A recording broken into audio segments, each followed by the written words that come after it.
এবার ইসরায়েল জেনিনে হামলা অব্যাহত রাখলে ফের ক্ষেপণাস্ত্র হামলা চালাবে ইয়েমেন, হুঁশিয়ারি হুতি বিদ্রোহীদের। আরো বিস্তারিত জানিয়ে দিব। এদিকে এবার যুদ্ধ নিয়ে পুতিনকে ট্রাম্পের হুঁশিয়ারি। এবার ইউক্রেন যুদ্ধে 1000 উত্তর কোরীয় সেনা নিহত, দাবি পশ্চিমাদের। এদিকে জেনিনে অবরোধ, পশ্চিম তীরে অভিযান চালাচ্ছে ইসরায়েলি বাহিনী। আরো জানিয়ে দিব, এবার যুক্তরাজ্যের জলসীমায় ঘোরাফেরা করছে রুশ গোয়েন্দা জাহাজ। এদিকে ইরান দুর্বল নয়, শত্রুদের সামনে চ্যালেঞ্জ ছুড়লেন খামেনি। এবার পানামা খাল দখল করতে গেলে বিপদে পড়তে পারেন ট্রাম্প। এবং সর্বশেষে জানিয়ে দিব, এদিকে ট্রাম্পের হুমকির মধ্যে ইউক্রেনে ভয়াবহ ড্রোন হামলা রাশিয়ার। শুনছিলেন সংবাদ শিরোনাম, এখন বিস্তারিত। তবে তার আগে অনুরোধ থাকবে এই ভিডিওতে একটি লাইক দিন এবং কমেন্টস করে জানিয়ে দিন আপনি কোন জেলা থেকে বা কোথায় থেকে আমাদের সাথে যুক্ত রয়েছেন। এবং সংবাদের সর্বশেষ গুরুত্বপূর্ণ আপডেট পেতে চ্যানেলটি সাবস্ক্রাইব করে আমাদের সঙ্গেই থাকুন। এবার ইসরায়েল জেনিনে হামলা অব্যাহত রাখলে ফের ক্ষেপণাস্ত্র হামলা চালাবে ইয়েমেন, হুঁশিয়ারি হুতি বিদ্রোহীদের। দখলদার ইসরায়েল পশ্চিম তীরের জেনিনে হামলা অব্যাহত রাখলে ইসরায়েলি অবস্থানগুলোতে ফের ক্ষেপণাস্ত্র হামলা শুরু করবে ইয়েমেন। ইসরায়েলের মিডিয়া ইয়েমেনের আনসারুল্লাহ আন্দোলনের এই হুমকির খবর প্রকাশ করেছে। ইসরায়েলি হাইদুত বাজমান বা সময়সীমা নামের একটি ওয়েবসাইটের খবরে বলা হয়েছে, ইয়েমেনের আনসারুল্লাহ আন্দোলন হুঁশিয়ারি দিয়ে বলেছে, দখলদার ও হানাদার ইহুদিবাদী সেনারা পশ্চিম তীরে সেনা অভিযান অব্যাহত রাখলে ইসরায়েল বিরোধী ক্ষেপণাস্ত্র ও ড্রোন হামলা আবারও শুরু করবে ইয়েমেন। ইসরায়েলি সেনারা গত মঙ্গলবার থেকে জেনিন শহরে হামলা শুরু করে, কিন্তু ফিলিস্তিনি প্রতিরোধকামীরা সেখানে প্রতিরোধ অব্যাহত রেখেছে।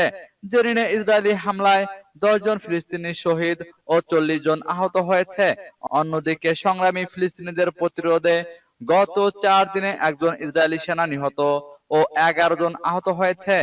2023 সালের 7 অক্টোবর গাজায় আল আকসা তুফান নামক দখলদার বিরোধী সশস্ত্র প্রতিরোধ সংগ্রাম শুরু হওয়ার পর থেকে পশ্চিম তীর ও বাইতুল মুকাদ্দাস বা জেরুজালেমের ফিলিস্তিনি সংগ্রামী যুবকরা গাজায় ইসরায়েলি নৃশংসতার জবাব দেওয়া শুরু করেন। এ সময় ইসরায়েলি সেনাদের হামলায় শত শত ফিলিস্তিনি পশ্চিম তীরে শহীদ ও আহত হয়েছেন। সূত্র পার্স টুডে। এদিকে এবার যুদ্ধ নিয়ে পুতিনকে ট্রাম্পের হুঁশিয়ারি। রাশিয়াকে এবার হুঁশিয়ার বার্তা দিলেন মার্কিন প্রেসিডেন্ট ডোনাল্ড ট্রাম্প। তিনি বলেছেন, ইউক্রেনে যুদ্ধ বন্ধ করতে রাশিয়া চুক্তিতে না পৌঁছালে দেশটিকে নিষেধাজ্ঞার মুখে পড়তে হবে। বার্তা সংস্থা রয়টার্সের এক প্রতিবেদনে এই তথ্য জানানো হয়েছে। ট্রাম্প তার সামাজিক যোগাযোগ মাধ্যম সোশ্যাল ট্রুথে বলেছেন, রুশ প্রেসিডেন্ট ভ্লাদিমির পুতিনকে এই যুদ্ধ বন্ধ করতে হবে, না হলে তিনি ব্যবস্থা নেবেন।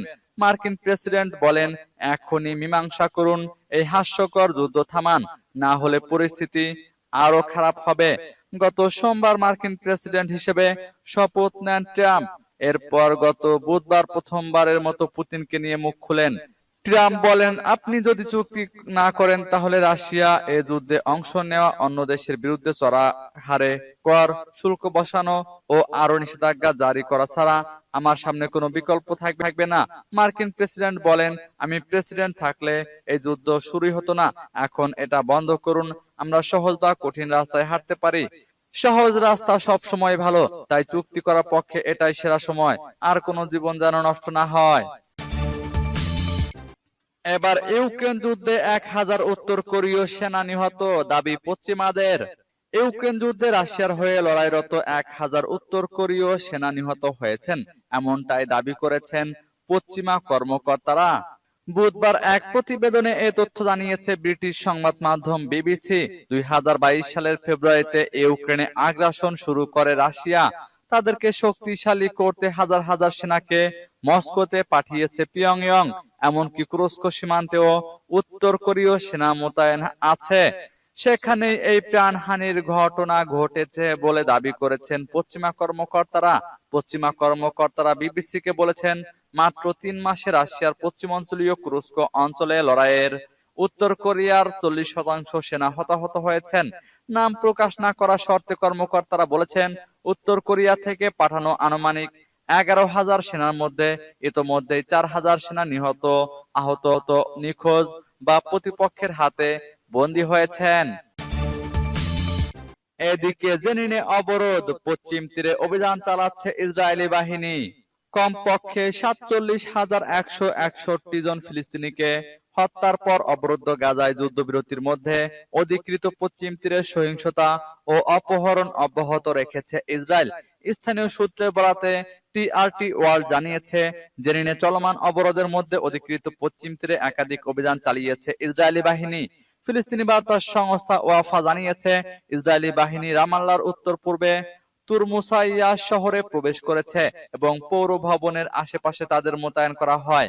ইসরায়েলি বাহিনী জেনিনের ফাহমা গ্রামে হামলা চালায় এবং গ্রামবাসীদের দিকে কাঁদানে গ্যাসের ক্যানিস্টার নিক্ষেপ করে। এর ফলে সংঘর্ষের সূত্রপাত হয়। ইসরায়েলি সৈন্যরা বেথেলহেমের আল খাদের শহরে একই রকমের অভিযান চালিয়েছে। প্রধান জেরুজালেম হেব্রন রোডে সেনা মোতায়েন করা হয়। স্থানীয় দোকানগুলোতে ছোড়া হয় টিয়ার গ্যাস ক্যানিস্টার। ওয়ান্টেড ফিলিস্তিনিদের খোঁজার অজুহাতে প্রায় প্রতিদিনই পশ্চিম তীরে ফিলিস্তিনিদের বাড়িঘরে হানা দিচ্ছে ইসরায়েলি বাহিনী। এবার যুক্তরাজ্যের জলসীমায় ঘোরাফেরা করছে রুশ গোয়েন্দা জাহাজ। কয়েক সপ্তাহের মধ্যে দ্বিতীয়বারের মতো যুক্তরাজ্যের জলসীমায় একটি রুশ গোয়েন্দা জাহাজ শনাক্ত করার দাবি করেছে যুক্তরাজ্য। বুধবার ব্রিটিশ নৌবাহিনী জানিয়েছে, গোপন রুশ অভিযান থেকে নিজেদের জলসীমা রক্ষায় পদক্ষেপ জোরদার করা হচ্ছে। রাশিয়ার প্রতিরক্ষা মন্ত্রণালয় বলছে, ইয়ান্তার নামের ওই গোয়েন্দা জাহাজ চলতি সপ্তাহে ইংলিশ চ্যানেল অতিক্রম করেছে। সিএনএন এর প্রতিবেদনে বলা হয়েছে, জাহাজটি গত নভেম্বরে প্রথম ব্রিটিশ জলসীমায় প্রবেশ করে। এটি সমুদ্রে তলদেশের গুরুত্বপূর্ণ অবকাঠামোর উপর ঘোরাফেরা করে। একটি ব্রিটিশ সাবমেরিন থেকে সতর্কবার্তা পাওয়ার পর জাহাজটি যুক্তরাজ্য ছেড়ে ভূমধ্য সাগরের দিকে রওনা হয়। এই ঘটনার পর ব্রিটিশ প্রতিরক্ষা মন্ত্রী জন হিলি বলেছেন, যুক্তরাজ্য বাল্টিক সাগরে বিভিন্ন অবকাঠামোর সুরক্ষা জোরদার করছে।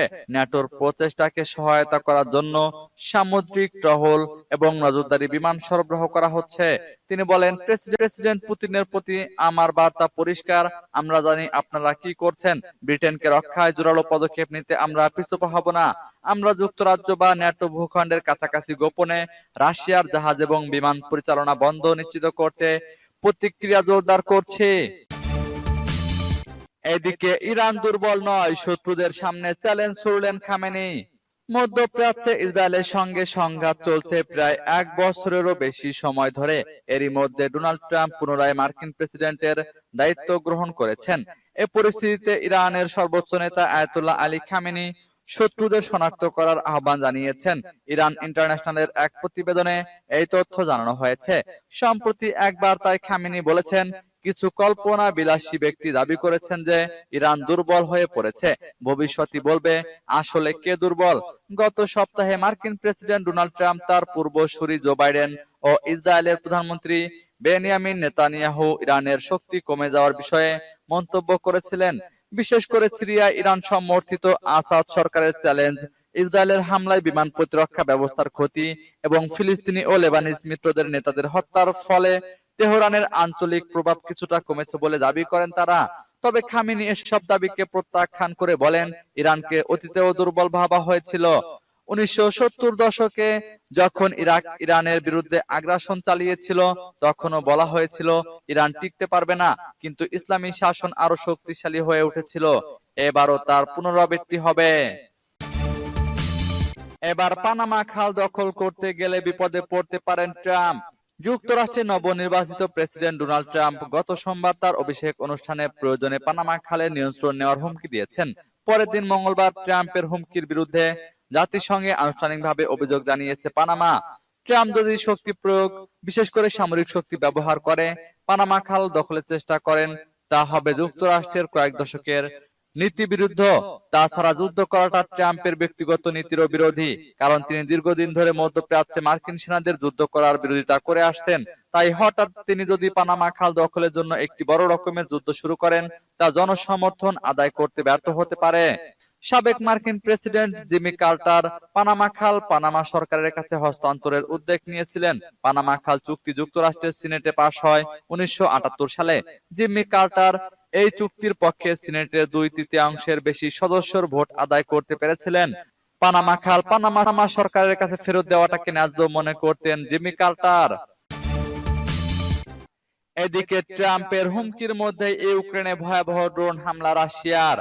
ইউক্রেনে যুদ্ধ বন্ধ না করলে রাশিয়া নিষেধাজ্ঞার মুখোমুখি হবে বলে হুঁশিয়ারি দিয়েছেন মার্কিন প্রেসিডেন্ট ডোনাল্ড ট্রাম্প।